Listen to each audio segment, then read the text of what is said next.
Welcome दोस्तों, मैं हूं डॉक्टर जितेंद्र। आज की वीडियो के अंदर माननीय सुप्रीम कोर्ट का बहुत ही इंपॉर्टेंट जजमेंट बताने वाला हूं, जो होने वाला है हस्बैंड के फेवर में।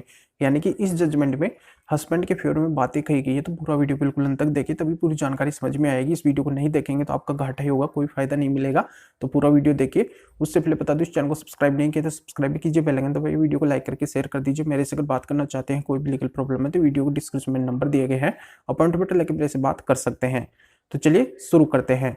तो दोस्तों, इस जजमेंट के अकॉर्डिंग क्लियर कर देता हूं कि अगर वाइफ हस्बैंड और हस्बैंड के जो रिलेटिव है और जो फैमिली मेंबर है, उनको अगर बार बार धमकी देती है, उनको परेशान करती है, उनको फंसाने के बारे में बोलती है, या फिर कोई फॉल्स एलिगेशन लगाती है, उनके ऊपर कोई फॉल्स केस करती है, तो यहाँ पे हस्बैंड और हस्बैंड का रिलेटिव, उनके फैमिली मेंबर यहाँ पे काफ़ी परेशान हो जाते हैं, उनके टेंशन हो जाती है। वो उसी घर के अंदर डर डर के जीते हैं, वो डर डर के जीते हैं। उनके हमेशा मन के अंदर ये डर रहता है कि कहीं वो कुछ हमें गलत तरीके से नहीं फंसा दे, या फिर गलत तरीके से हमारा नाम किसी में नहीं लिखवाते, जिससे हमारी ज़िंदगी नहीं बर्बाद हो जाए। तो ये क्या है कि वाकई में उनके मन में डर रहता है। वो डर रहना भी वाजिब रहता है, क्योंकि उनको क्या है कि लॉ की नॉलेज नहीं है, कानून की नॉलेज नहीं है, तो इसलिए उनको डर बिल्कुल लगता है। और यहाँ पे डर आम आदमी को लगना वाजिब है, क्योंकि उसको इतनी जानकारी नहीं होती है। तो यहाँ पे मैं क्लियर कर दूँ, डरने की आवश्यकता नहीं है। अगर वो कुछ भी आपको धमकी दे, या फिर आपको फंसाने की धमकी दे, या फिर कोई फॉल्स एलिगेशन लगा के कोई फॉल्स केस कर देती है, तो यहाँ पे आपका कुछ भी नहीं बिगड़ने वाला है। इतने आपका कुछ भी नहीं बिगड़ेगा। अगर आप निर्दोष है तो निर्दोष ही रहेंगे, लास्ट तक निर्दोष रहेंगे, अगर आपके पास में एविडेंस है। तो यहाँ पे सबसे मेन बात यह आती है कि अगर आपके पास में उससे रिलेटेड कोई एविडेंस है, वो आपके फेवर में है, तो आप उस एविडेंस से बिल्कुल अपना केस इजीली सोल्व कर सकते हैं, इजीली जीत सकते हैं। आपको फ्यूचर के अंदर कोई दिक्कत नहीं आने वाली है। ये बात आपके क्लियर हो गई होगी। तो यह ऐसा मामला माननीय सुप्रीम कोर्ट के पास में पहुंचा, तो इसमें भी ऐसा ही हुआ कि जो वाइफ है उसने फॉल्स एलिगेशन लगाए हस्बैंड के फैमिली मेंबर, उनके रिलेटिव के ऊपर, कि वो उनसे डॉवरी की डिमांड करते हैं, परेशान करते हैं।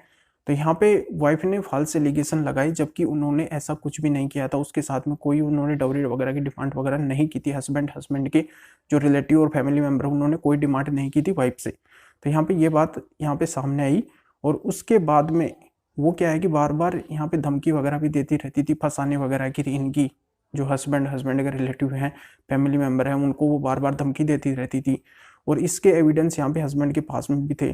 और बाद में क्या हुआ कि वाइफ का किसी कारणवश मतलब कुछ ट्रेजेडी उसके साथ में हो जाती है, वो पॉइजन वगैरह ले लेती है, या फिर किसी ने उसकी डेथ वगैरह कर दी।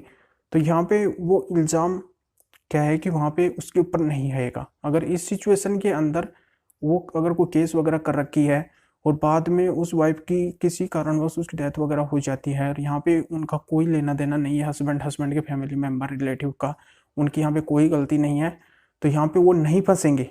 वो यहाँ पे नहीं फंसेंगे। उनके यही टेंशन रहती है हस्बैंड के रिलेटिव फैमिली मेंबर की, कि यहाँ पे अगर वो फंसाने की धमकी देती है बार बार कि मैं इस तरीके से आपको फंसा दूंगी, और बाद में उसके अगर कुछ हो जाता है, या फिर वो जानबूझ के कुछ कर लेती है खुद के, जिससे क्या है कि यहाँ पे हस्बैंड का रिलेटिव फैमिली मेंबर काफ़ी टेंशन में आ जाते हैं कि यहाँ पे हमारा नाम आएगा, हम इस केस के अंदर फंस जाएंगे, जबकि हमारी इसमें कोई गलती नहीं है। तो यहाँ पे मैं क्लियर कर देता हूँ कि जब तक ये सिद्ध नहीं होता है, जब तक जांच में ये नहीं आता है कि यहाँ पे आपकी गलती नहीं है, और वहाँ क्या है प्रॉपर जांच वगैरह होगी, उसके अगर कोई भी एविडेंस वगैरह नहीं है, तो यहाँ पे हस्बैंड का रिलेटिव फैमिली मेंबर के यहाँ पे कोई गलती नहीं मानी जाएगी। वो सजा के पात्र नहीं होंगे, वो निर्दोष मानी जाएंगी। तो ये बात यहाँ पे समझ में आ गई होगी। माननीय सुप्रीम कोर्ट का यह जजमेंट है, Sandeep Kumar and others versus state of Uttarakhand का है। इस वीडियो के डिस्क्रिप्शन में इसका पूरा पीडीएफ, पूरी डिटेल दी गई है, वहां से आप इसको अच्छी तरह से रीड करके अगर आपका भी ऐसा ही केस बनता है, तो बिल्कुल आप इस जजमेंट को यूज कर सकते हैं और फायदा उठा सकते हैं। तो पूरी जानकारी आपके समझ में आ गई होगी, तो वीडियो को लाइक करके शेयर कर दीजिए और लोगों को भी इस जानकारी का पता चल सके। तो फिर आगे मिलेंगे आपसे नए वीडियो नए टॉपिक के साथ में। आप सभी का बहुत बहुत धन्यवाद।